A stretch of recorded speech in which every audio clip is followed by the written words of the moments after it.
আরে এগুলো কি জিনিস? আরে এগুলো একটু পোকাগুলো আমাকে কি করতেছে? আরে এগুলো আমার গায়ে কেন মারতেছো তুমি?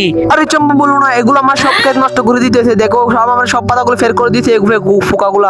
আরে তুমি টেনশন করো না, এই পোকাগুলো খাওয়া যাবে, আমি রান্না করে তোমাদেরকে খাওয়াবো। কি বলো তুমি, এই পোকাগুলো খাওয়া যাবে? আরে তুমি মিথ্যা কথা বলতেছো, এই পোকাগুলো খাওয়া যায় না। বলো তুমি এই পোকাগুলো খাওয়া যাবে না, তুমি মিথ্যা কথা বলতেছো। আর আমি মিথ্যা কথা বলতেছি না তো, এই পোকাগুলো আমি জরুরিতে নিয়ে নিই, এগুলো আজকে বাড়িতে নিয়ে রান্না করবো আমি। বন্ধুরা তার আগে তোমরা যদি আল্লাহ খাওয়া আসে ভিডিওতে লাইক সাবস্ক্রাইব করো, যদি কেবল আসে ভিডিওকে ইগনোর করো, তোমরা কমেন্টস করলে কমেন্টে লিখে যাও। ওরে বাবা এগুলো কি আনছো আমার জন্য? আমি তো এগুলো খাবার রান্না করতে পারবো না। আর কি বলো, আর পালাও পালাও, আর আমার স্যান্ডেল তো রেখে গেছি। ওরে বাবা একটা তো আমার মাথায় উঠে গেছে, এটা জুড়িতে নিয়ে নিয়ে আজকে এগুলো বাড়িতে নিয়ে যাবো। এই রাজু রাজু দেখো দেখো কতগুলো পোকা আনছি দেখো তোমার জন্য। আরে ও চলে গেছে, কি হয়েছে? পোকাগুলো আমি আজকে রান্না করে খাওয়াবো ওকে। আরে আমি পোকাগুলো ডিজাইন ডিজাইন ভালো দিয়ে নিই। আরে আমার দোয়া শেষ প্রায় শেষ হয়েছে, আমার রান্না করা কমপ্লিট হইবে এখন। আর আরে চম্পা তুমি কি পোকাগুলো রান্না করেছো? হ্যাঁ হ্যাঁ রান্না করেছি, তুমি খেতে বসো, আসো আসো, তোমার সত্তরের জন্য রান্না করেছি। আরে কি বলো তো পোকাগুলো কেমন হয়েছে? আরো অনেক মজা হয়েছে, তোমার মতো হাতের সাথে অনেক জাদু আছে।